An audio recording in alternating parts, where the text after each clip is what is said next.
DJ Rajendra Babu. मोला नाम रायपुर कवर्धा की सब टूरा मन कारी कारी कहथे। का कहथे? कारी कारी कहथे। ते कारी हज तक कारी कहथे। हाँ। अगर ते गोरी होते ना ट्यूबलाइट कस तो सब गोरी गोरी कहती वो। ए जीजा काहे? का मैं सही में कारी हूँ? मगर मैं अमित कमल का कहथे सुने? का कहथस? ते कारी हज मगर माँ कसम बहुत बड़ दिल वाली है जो। सही में? ए फल कारी हवच वो, ए फल कारी हवच वो। DJ Rajendra Babu. Mixed by DJ Sanjay Navahara. DJ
Sanjay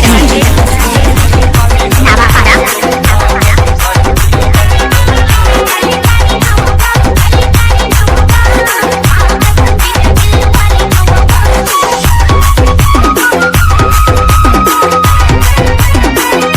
DJ Sanjay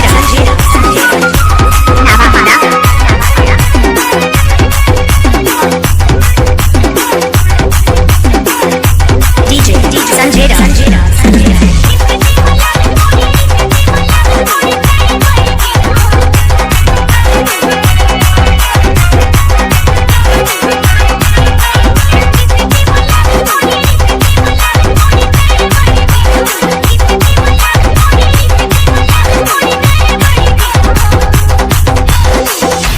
DJ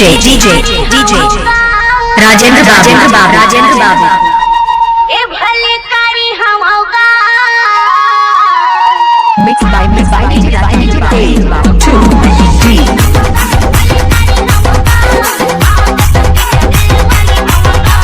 DJ Sanjay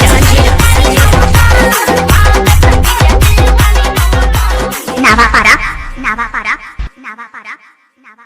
Mixed by DJ Rajendra Babu.